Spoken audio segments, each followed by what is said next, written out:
Bueno, hemos venido tratando como tema central de estos domingos en la escuela dominical lo que es la doctrina del Espíritu Santo.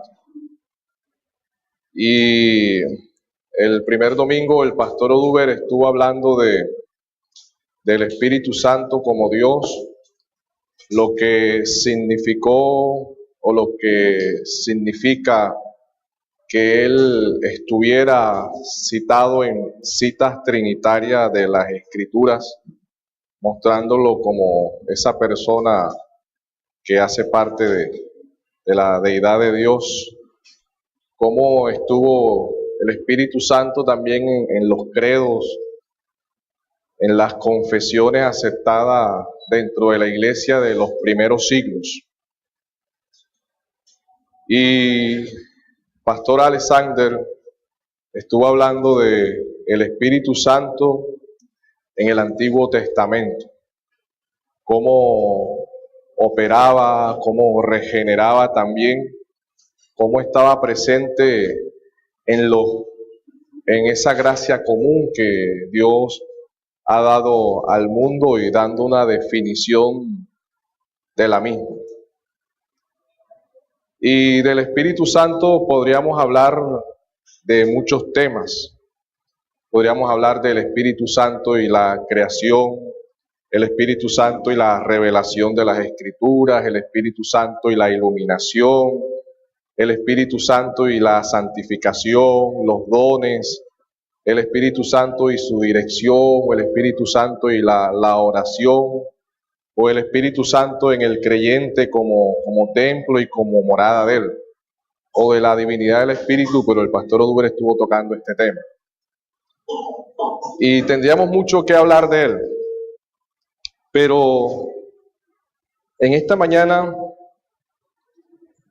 de hoy hablaremos en resumen de la persona del Espíritu Santo. ¿Qué significa cuando le aplicamos este término de persona al Espíritu de Dios?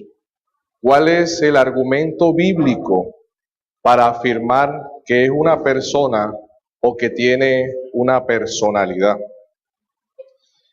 Y en esta enseñanza mi proposición principal es que para que el creyente pueda comprender la persona o personalidad del Espíritu de Dios, primero tiene que conocer la persona o la personalidad de Cristo. Eso quiero enfocarme hoy en esta mañana. Cómo Cristo se relacionó con sus discípulos, cómo los acompañó, cómo les enseñó, cómo o lo que significó que Jesús hecho hombre o habiéndose encarnado, dio a conocer a Dios, dio a conocer al Padre eterno a los discípulos, pero fue por medio de su encarnación, de su humanidad. Vamos a ver varios versículos de apoyo, pero sobre todo veremos el Evangelio de Juan, del capítulo 14 y capítulo 16, para desarrollar esta proposición que quiero plantear. Y comenzaremos aclarando lo siguiente. Cuando decimos que el Espíritu Santo es una persona, no nos estamos refiriendo a la definición que conocemos nosotros de un ser humano o un hombre biológicamente constituido. Cuando aplicamos la palabra persona al Espíritu Santo, estamos refiriéndonos a aquellas características, rasgos o cualidades que configuran la manera de ser de una persona, tales como el intelecto, los sentimientos, la voluntad, la determinación, lo que también se conoce como personalidad. Cuando hablamos de la persona de Cristo, es mucho más fácil comprender el término de persona, ya que Jesús se encarnó, vino como hombre, vivió como hombre, tuvo su cuerpo de carne y hueso, tuvo una naturaleza humana, fue visible su capacidad intelectual, sus sentimientos, sus emociones, su voluntad. Conocemos por los evangelios todas las acciones que él hizo. Fue visto como una persona normal, biológicamente constituida. Pero en el caso del Espíritu Santo, él no se encarnó. Él no se encarnó. Del Espíritu Santo no conocemos un cuerpo como el que podemos describirlo o con el que podamos describirlo como una persona, como sí pasó con Jesús, el cual se le puede atribuir una personalidad definida.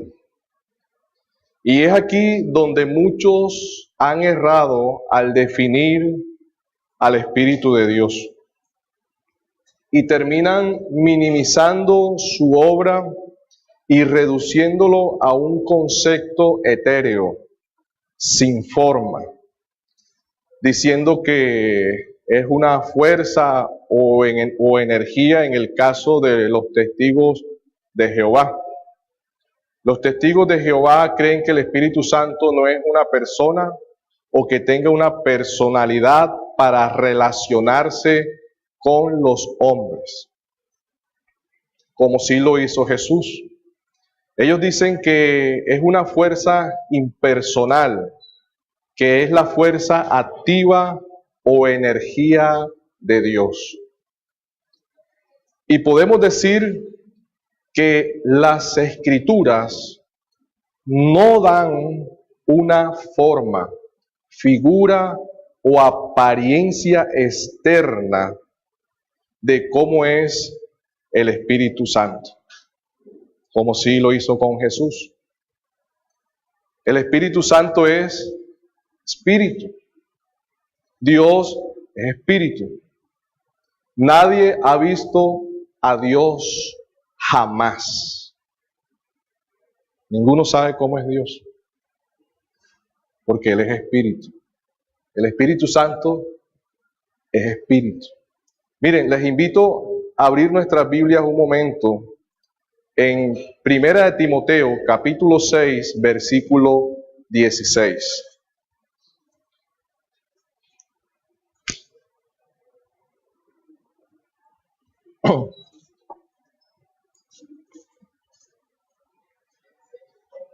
Primera de Timoteo, capítulo 6, versículo 16. Dice que Dios habita en luz inaccesible, a quien ninguno de los hombres ha visto ni puede ver. O sea, nadie puede decir cómo es Dios en forma o en figura. Ninguno lo ha visto. Ninguno sabe cómo es. Ninguno lo ha visto y ni puede verlo. Esto también incluía, aunque suene un poco difícil, a Adán y a Eva. Ellos no lo vieron. Ellos escucharon a la voz de Dios en el Edén. Pero la Biblia dice que ningún hombre, incluyendo a Adán y a Eva, han visto a Dios jamás. Y dice que es una luz inaccesible, una luz impenetrable. Ninguno puede verlo. Ahora, lo que sabemos de Dios, lo sabemos por medio de ¿quién? Del Hijo. Él le ha dado a conocer. Leamos Juan capítulo 1, versículo 18.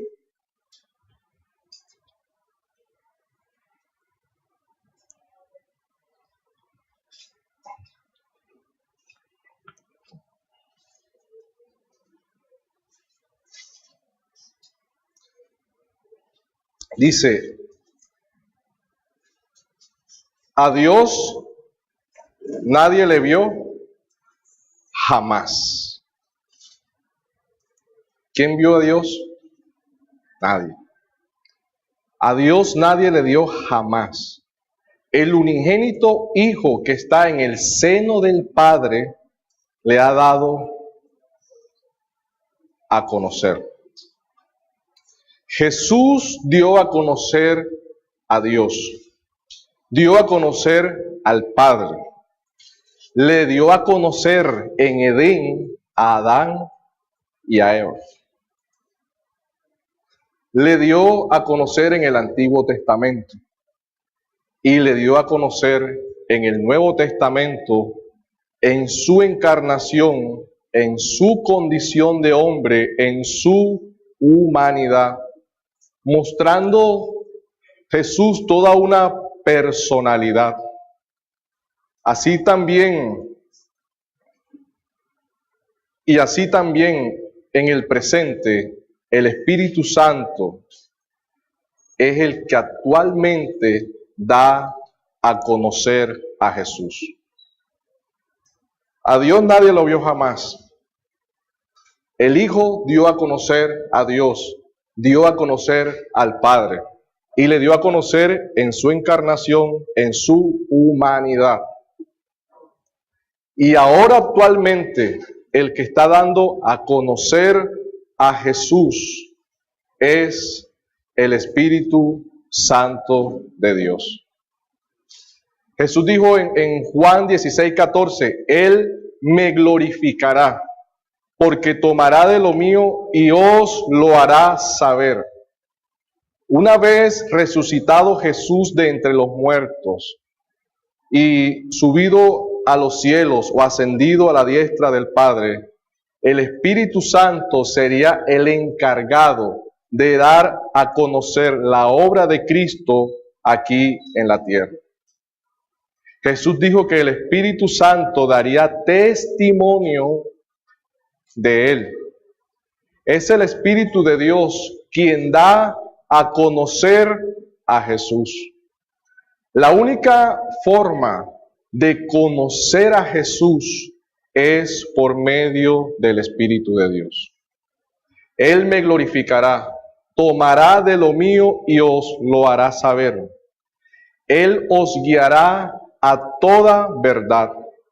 Primera de Corintios 12:3 dice que nadie puede llamar a Jesús Señor si no es por el Espíritu Santo.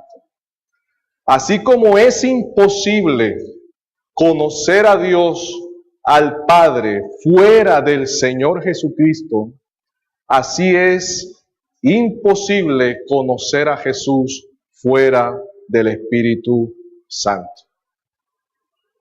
Entonces, si el Espíritu Santo es el que da a conocer al Salvador,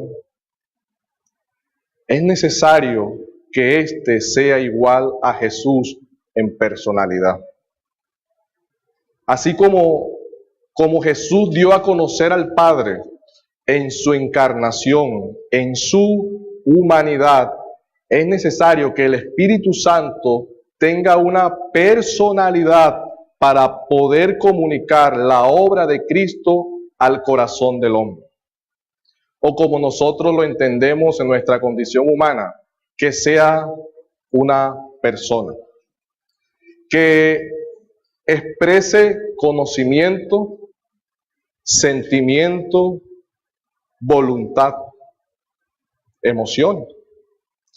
De lo contrario, no podría dar a conocer a Jesús a los hombres.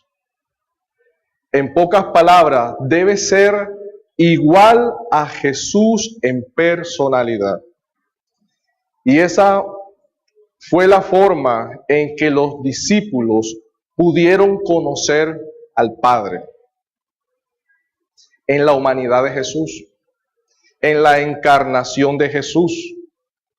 Jesús, ¿qué le dijo a ellos? El que me ha visto a mí, ha visto al Padre. ¿Por qué? Porque ellos le preguntaron, Señor, no conocemos al Padre y tanto tiempo que estoy con vosotros. Una de las formas en que ellos pudieron conocer al Padre fue por medio de la humanidad y de la encarnación del Hijo de Dios. Ellos no conocían al Padre. Jesús se los dio a conocer en su encarnación y en su humanidad. El Espíritu Santo debe ser como Jesús en su forma de relacionarse con el hombre. El Espíritu de Dios debe tener todas las cualidades o características de una persona, así como fue Jesús, con el fin de que el creyente pueda entender la obra y saber qué significa el pecado, la justicia y el juicio.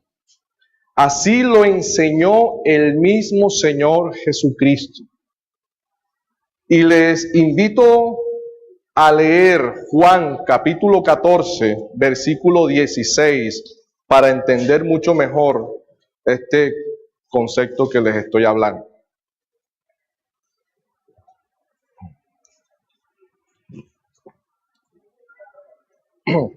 Juan capítulo 14, versículo 16. Dice, y yo rogaré al Padre, y os dará, ¿qué dice? Os dará otro consolador. Ahí hay dos palabras. Otro consolador. Hay dos importantes ideas con relación a estas dos palabras. Otro consolador, o consolador también se le llama en el griego como paracleto. Miren, en el idioma griego de los tiempos de Jesús, habían dos palabras para otro. Una se refería a otro de diferente clase, algo completamente diferente de lo que se está describiendo de lo primero. La otra palabra se usaba para describir otro de la misma clase. De la misma clase. Cuando Jesús habla de que el Espíritu Santo o del Espíritu Santo como otro, les está diciendo, les enviaré otro como yo. Les enviaré otro como yo. No alguien diferente a mí, sino otro como yo. Para que esté con ustedes. Alguien a quienes los discípulos pudieran conocer, así como conocieron ellos a Jesús. De otra forma, sería muy difícil. Jesús prometió otro paracleto, que significa aquel que va al lado para ayudar. Eso es lo que significa en griego o paracleto. Alguien que viene al lado de. También tiene el significado en el griego de una asistencia legal, como si fuera un abogado. Alguien que ayuda, que conforta, que nos defiende, que nos representa, que nos acompaña. Alguien como un amigo. Jesús está diciendo con estas palabras, ¿saben qué? Que el Espíritu Santo sería otro como Él. ¿Sí me entienden, hermanos? ¿Sí van llevando la línea que les quiero transmitir? Jesús está diciendo que el Espíritu Santo sería otro como Él, para estar con ellos, para acompañarlos, para ayudarlos, para fortalecerles, para consolarlos, para guiarlos a toda verdad. Él les hablará de Cristo. Él les recordará todas las palabras que el Señor le dijo. Si miramos ahí en el mismo Evangelio de Juan, vámonos al capítulo 16, versículo 7, Jesús nuevamente habla del Espíritu Santo, del Consolador, del Paracleto, de alguien que estará al lado de ellos, de otro que sería como Jesús. Ahora al final damos las preguntas a los que necesiten preguntar algo para ir avanzando. Y al revisar el contexto donde se da este pasaje de Juan 16, 7, vemos que Jesús le viene hablando a sus discípulos desde el capítulo 15 que el mundo los aborrecería. El mundo los aborrecería. Y en este contexto, aborrecer tiene un significado en el griego de odiar. O sea, el mundo odiaría a ellos por ser cristianos. En el contexto de cuando dicen que no aborrece padre, madre, hay un significado diferente a esta palabra, porque allá es dejar de amar menos. Pero en el contexto que se está dando aquí y que Jesús está citando es de odio.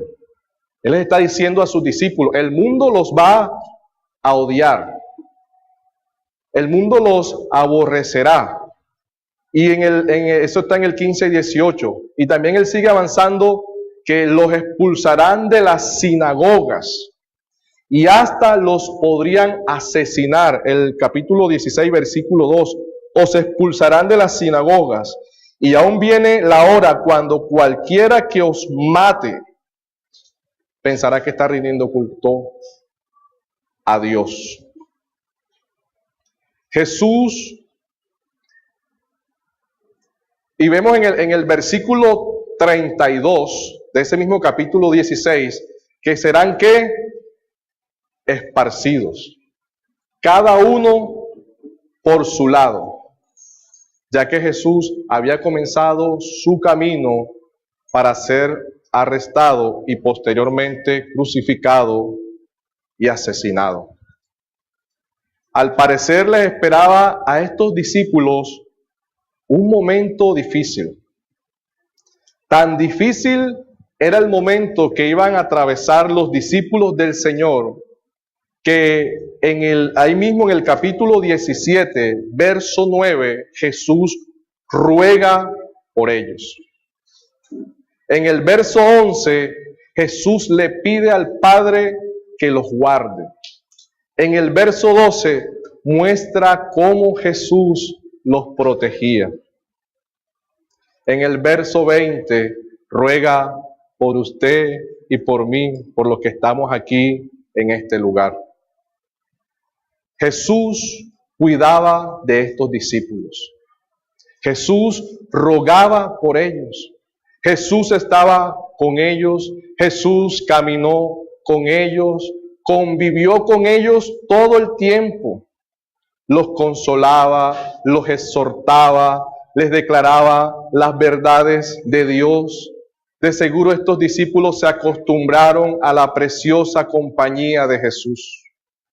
Desarrollaron lazos íntimos y profundos de amor con su Salvador. Un desprendimiento físico del Señor debería ser bastante doloroso para ellos. Andaban en la compañía del Señor día y noche. Ellos estaban ni más ni menos que al lado del Dios del universo, de la segunda persona de la Trinidad. No era cualquier compañía, no era cualquier hombre, era Jesús.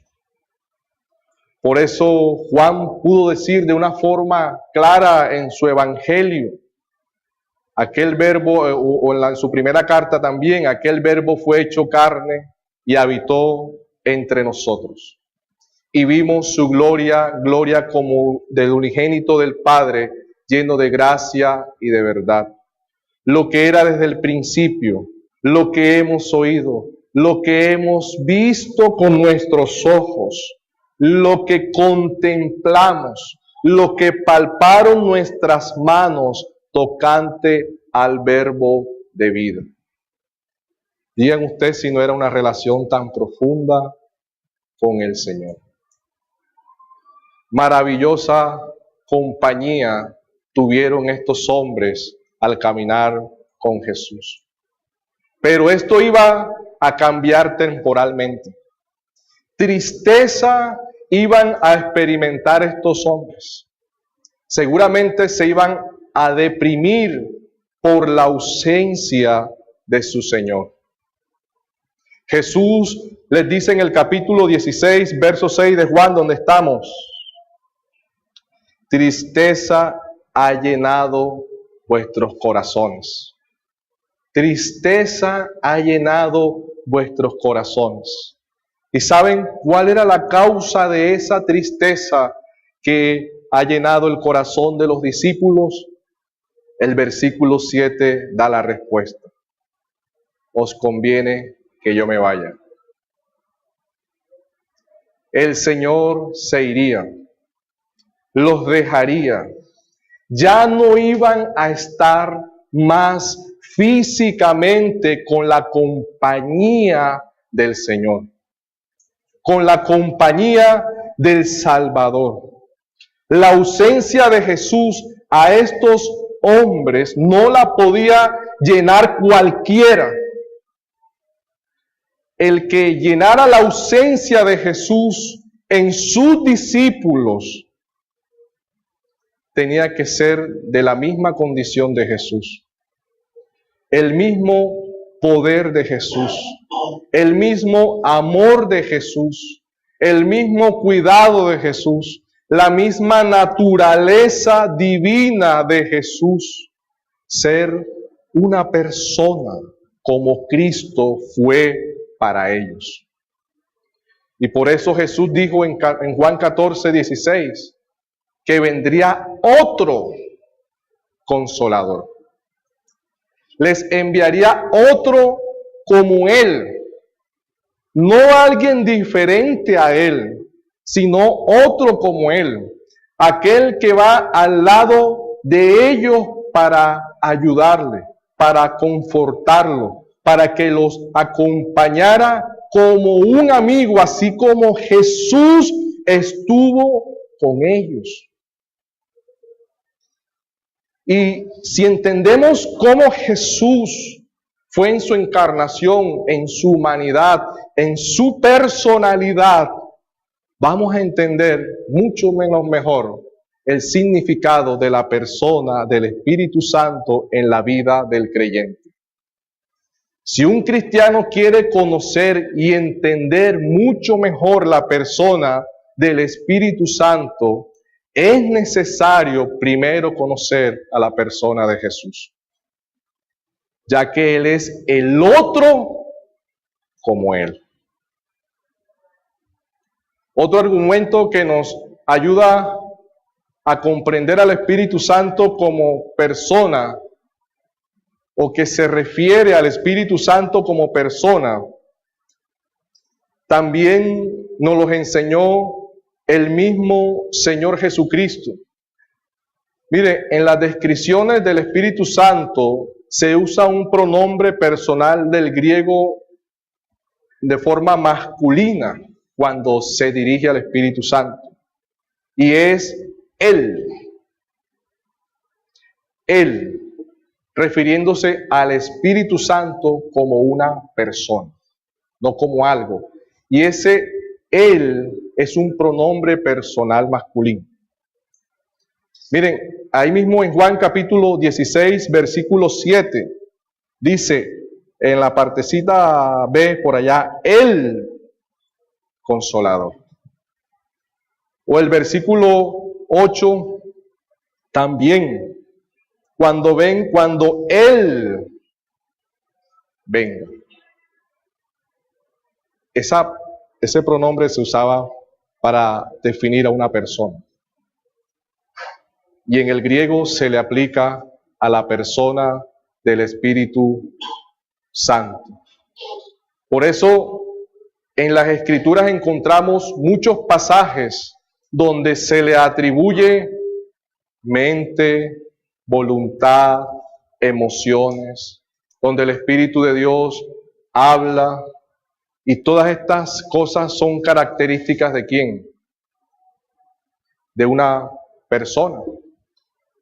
En Hechos 16:7 dice que Pablo, Sila y Timoteo querían ir a Bitinia, pero el Espíritu Santo no se lo permitió, mostrando que tiene voluntad. En cuanto a las emociones, vayamos a Efesios capítulo 4, versículo 30.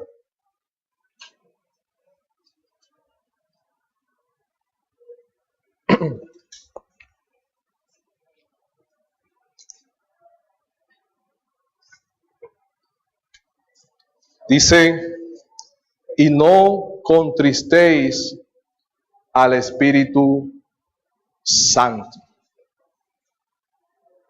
Y si vemos el contexto, contristar, o sea, si nosotros nos retrocedemos unos versículos más, él dice que ninguna palabra corrompida salga de vuestra boca, sino la que sea necesaria para la edificación. El 25, desechando la mentira, habla verdad, cada uno con vosotros, airaos, pero no pequéis. El que hurte, no hurte más. Todas esas cosas, o el creyente que aún vive y tiene todas estas cosas, contristan de una forma al Espíritu Santo. De esa forma se da el contexto de contristar.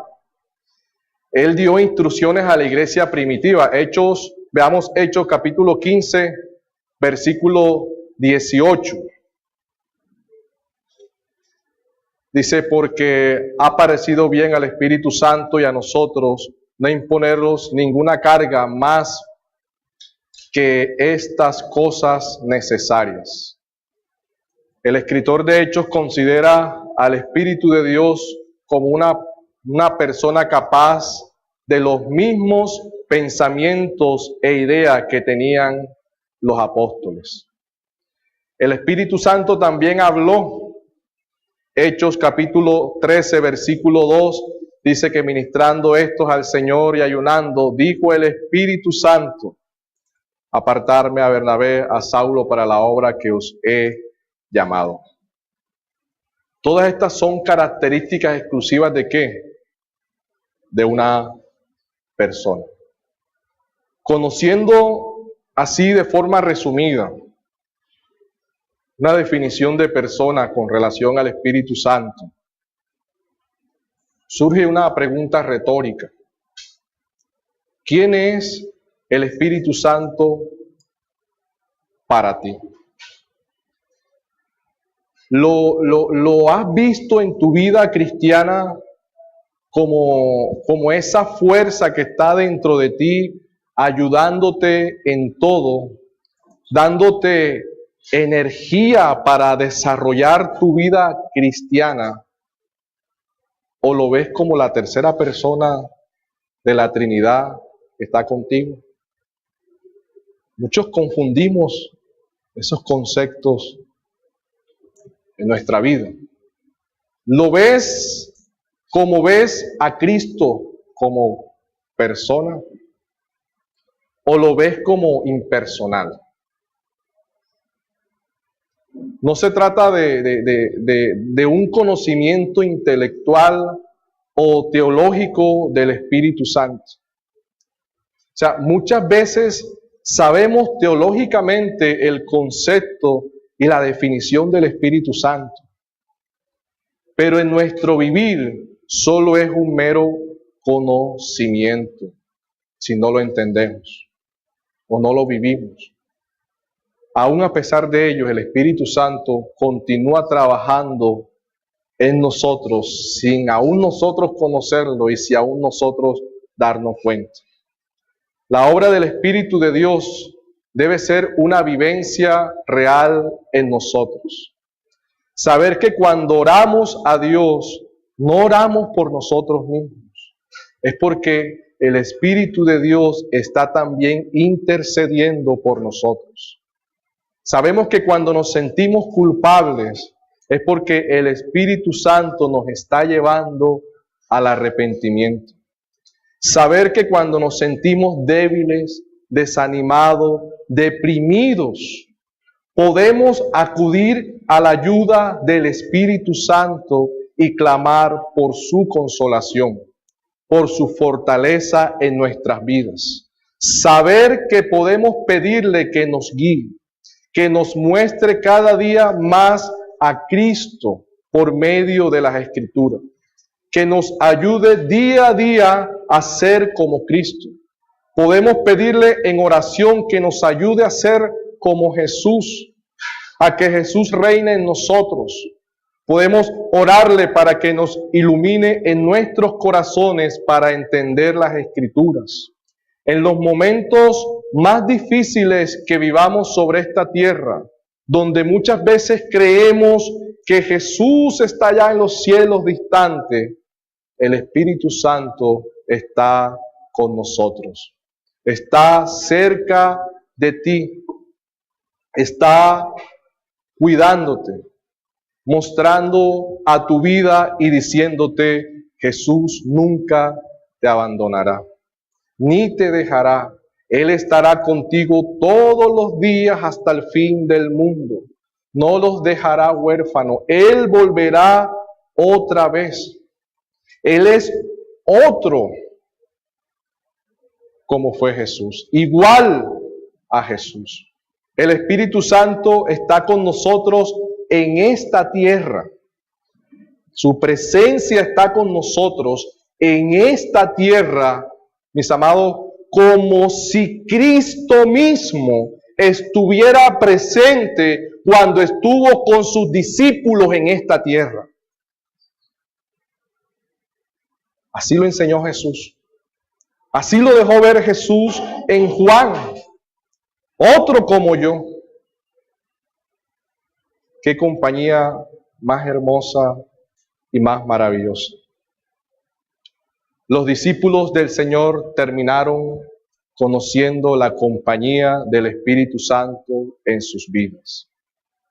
Y cómo éste daba testimonio de Cristo por medio de sus vidas, y cómo el Espíritu Santo aplicaba la salvación de Cristo en los corazones que se arrepentían y sus pecados eran perdonados.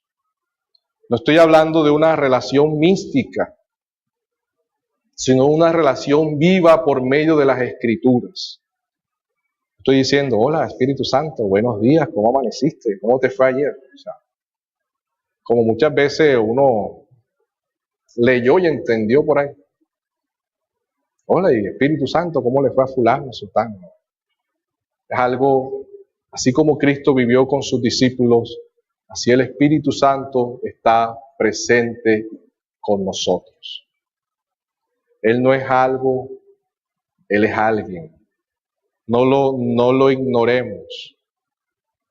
Si conocemos la obra de Cristo, la humanidad de Cristo, la encarnación de Cristo, cómo es Cristo estuvo con sus discípulos, vamos a entender y a disfrutar mucho más la doctrina y la presencia del Espíritu Santo en nuestras vidas.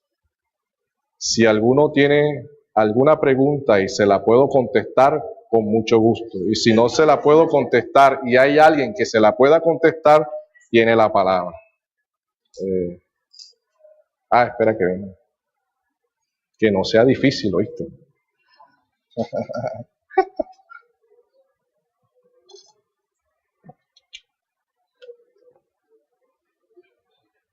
Gracias.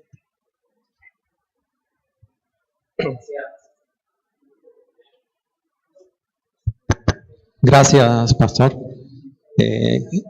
Hay algo que me ocurrió hace un tiempo, y es que conversando con una persona de otra corriente religiosa, me estaba haciendo una pregunta interesante, y es respecto al conocer y al ver.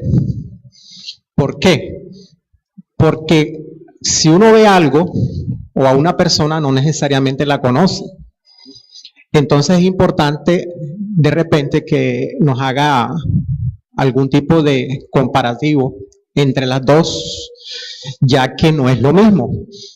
Porque cuando la palabra dice que nadie ha visto a nuestro Señor, al Padre, y cuando dice que por medio de nuestro Señor Jesucristo lo dio a conocer, las personas siempre se fijan es en que lo vieron, no en que lo conoció. Y eso no debería ser así. O sea, no puede confundirse una cosa con otra. Entonces me gustaría que nos explicara un poquito esa parte para las personas que de repente no tuvieran un entendimiento de esta parte. Lo que pasa es que, un ejemplo, conocer, en ese momento ellos estaban conociendo a Jesús de forma física, de forma presente. Y conocieron a Dios en Cristo aún por medio de su encarnación, por medio de su muerte, por medio de su sacrificio, por medio de su resurrección. Entonces Jesús les estaba diciendo: yo soy el camino, yo soy la verdad, yo soy la vida. Nadie viene al Padre si no es por mí. Jesús dijo: si me habéis visto a mí, habéis visto al Padre, pero no en apariencia física, porque estamos diciendo de que nadie ha visto a Dios. Nadie ha visto a Dios jamás, y esa parte tenemos que descartarla. ¿En qué hemos conocido al Padre o a Dios en Jesús? En la salvación. En la salvación. En el mismo amor. ¿Cómo? Porque dice la Biblia: de tal manera amó Dios al mundo que entregó a su Hijo. Aún más, en la muerte de Jesús nosotros conocemos al Padre, a Dios, mostrando que su amor. En ese sentido es que conocemos a Dios, no en la parte física, porque nadie le ha visto jamás. Y sería una contradicción ese versículo decir, no, que por la apariencia ya hemos visto a Dios. No sé, Miguel. Buen día. Una pregunta. Igual la pregunta también la tenía desde el domingo pasado, pero la voy a hacer ahora. Siempre pues tenía el entendimiento de que se pensaba que convenía que Jesús muriera para que llegara el Espíritu Santo. Pero en otros pasajes que usted ha citado, se indica que también ya el Espíritu Santo moraba sobre las personas. Entonces, ¿cómo es ese tema que no lo logro comprender? Pues así lo señala en Juan capítulo 16, versículo 7 y en Juan capítulo 14, versículo 16. Siento que las dos ideas son contradictorias entre sí. Ok, Juan capítulo 7, versículo 39, ¿cómo dice? No. Juan capítulo ¿qué? 7, versículo 39. 7, 39.